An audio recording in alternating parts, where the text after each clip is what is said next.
Hello everyone, welcome to India Buddy. आप सभी का स्वागत है आपके अपने चैनल इंडिया बडी में।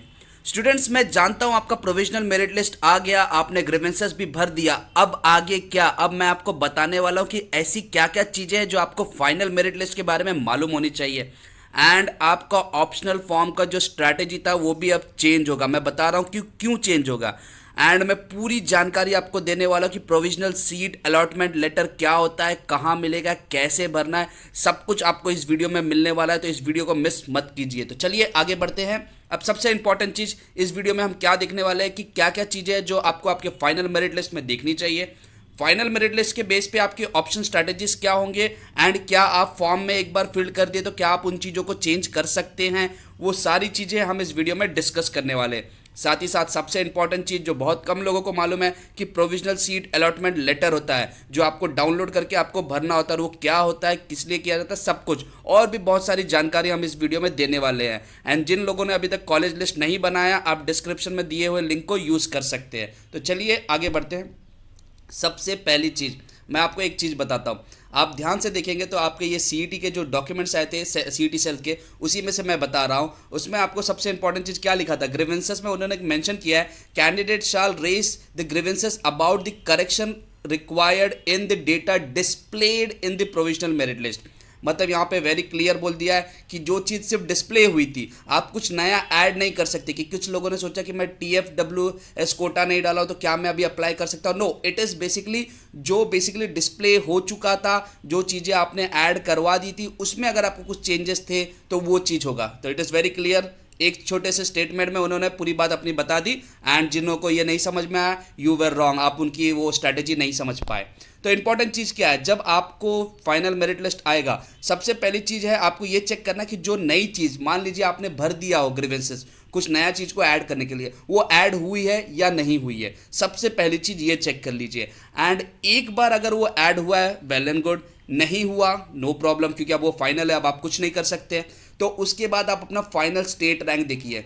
मैं खासकर जनरल रैंक पे ज़्यादा फोकस करता हूँ। मुझे मालूम है कैटेगरी रैंक्स भी होती है, बट जनरल रैंक आपको बेसिकली जो एडमिशन के प्रोसेस होते हैं वो सारी चीज़ें उसी तरीके से चलते हैं। एंड अगर आप OMS वाले हो तो आपको ऑल इंडिया रैंक देखनी पड़ेगी। मोस्ट इंपॉर्टेंट चीज़, स्पेलिंग मिस्टेक को एक बार वापस चेक कर लेना अगर स्पेलिंग की कुछ इश्यूज है, बट अब आप चेंज नहीं कर सकते। बट फिर भी अगर नहीं रहेगी तो बहुत ज़्यादा बेटर हो जाएगा। तो ये एक बहुत ज़्यादा इंपॉर्टेंट चीज़ है। अब आप कहोगे कि सर रैंक इतना ज़्यादा कैसे मैटर कर रहा है, कि क्यों हम इतना फोकस कर रहे हैं रैंक के ऊपर, क्योंकि अब आपकी पूरी स्ट्रैटेजी इस पे बन जाएगी। मैं बता रहा हूँ क्यों, क्योंकि जब आपको मालूम पड़ा, मैंने आपको पहले बताया कि कुछ बच्चे थे कि जिनकी रैंक्स बेसिकली अगर आप देखेंगे या उनके नाम ही नहीं आए थे प्रोविजनल मेरिट लिस्ट में, तो वो ऐड हो गए। अब कुछ बच्चे ऐसे थे कि जिनको 100% मिला और उनका 55,000 रैंक आया, तो वो भी बेसिकली ऊपर आएंगे। तो एक अंदाज अगर आप लगा सकते हो आपका जो रैंक रहेगा, वो बेसिकली अगर आप देखेंगे कि जो टॉप 1000 या टॉप 2000 लोग रहेंगे, उनके रैंक में ज़्यादा इफेक्ट नहीं होगा, क्योंकि एक दो बच्चे जो 100% वाले थे वो ऊपर आ जाएंगे। लेकिन जो नीचे के बच्चे हैं और खासकर जो एकदम लोअर सेक्शंस वाले, उनकी रैंक में बदल आएगी। लेकिन एक गुड न्यूज़ इस साल में ये है कि आपकी रैंक अगर देखा जाए तो पिछली साल से आपकी रैंक बेटर ही है। मतलब यू आर अराउंड, कुछ नहीं तो आप नॉर्मल जो आपका जितना परसेंटाइल है उससे आप 500-600 रैंक ऊपर ही चल रहे हो। तो ये भी एक गुड थिंग है। मैं बोलूँगा करीबन 1000 रैंक आप ऊपर चल रहे हो। सो ये चीज़ आपको याद रखनी चाहिए। अब हम बात करेंगे ऑप्शन फॉर्म को कैसे भरना, ऑप्शन स्ट्रैटेजीज क्या है। आपको एकदम क्लियर बोला है। अगर जिन लोगों ने मेरा ऑप्शन स्ट्रैटेजी वाला वीडियो नहीं देखा है तो मैं इसको एंड में भी वो वीडियो आएगा, आप उस पर क्लिक करके देख सकते हैं।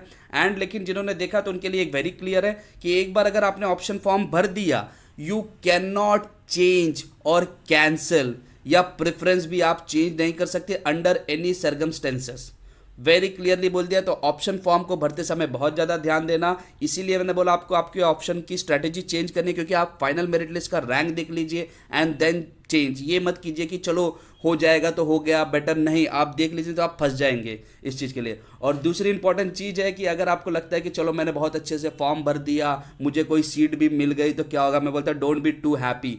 क्यों? क्योंकि यहाँ पे भी बहुत ज़्यादा चांसेस है। आपको उन्होंने मेंशन किया है बहुत स्ट्रेट फॉरवर्ड में कि seats will be confirmed by the allotted institute after verification of the original document and ensuring that the candidate meets all the eligibility norms.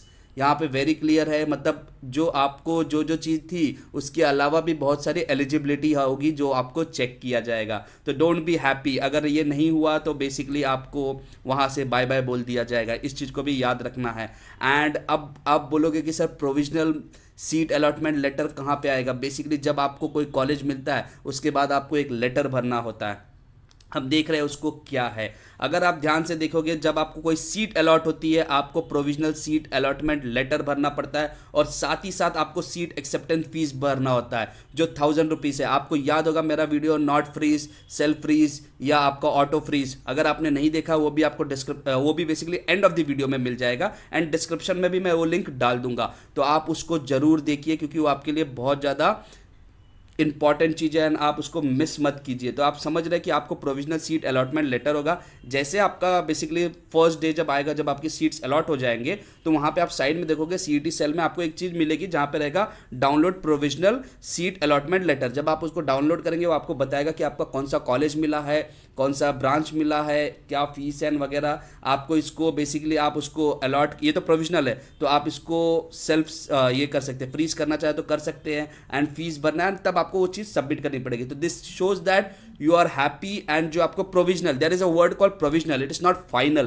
तो ये भी एक बहुत ज़्यादा इंपॉर्टेंट चीज़ है जो आपको ध्यान देनी है। जो मैंने बोला ना, एलिजिबिलिटी भी मैटर करती है एंड बेटरमेंट भी मैटर करता है। तो ये सारी चीज़ें आपको बहुत अच्छे से समझ के रखनी है और इसके ऊपर मैं आपको बहुत ज़्यादा अच्छे से वीडियोस देता रहूँगा, डेमोज देता रहूँगा जैसे ये सारी चीज़ें अवेलेबल होने लगेगी, क्योंकि अभी तो फिलहाल ये सारी चीज़ें अवेलेबल नहीं है और मैं पास्ट ईयर का देने का कुछ मतलब नहीं है क्योंकि बहुत सारी चीज़ें बदल रही है। तो इसीलिए अगर आपको पसंद आया इस वीडियो को आप लाइक कीजिए एंड प्लीज़ शेयर कीजिए। शेयर बहुत ज़्यादा इंपॉर्टेंट होता है कि बहुत सारे बच्चों को मालूम ही नहीं है, उनके एडमिशन्स इसी के कारण खराब हो जाते हैं। सो अगर आपको पसंद आ रहा है तो लाइक तो दे देना एंड वीडियो को शेयर कीजिए। So thank you very much for watching India Buddy. जय हिंद।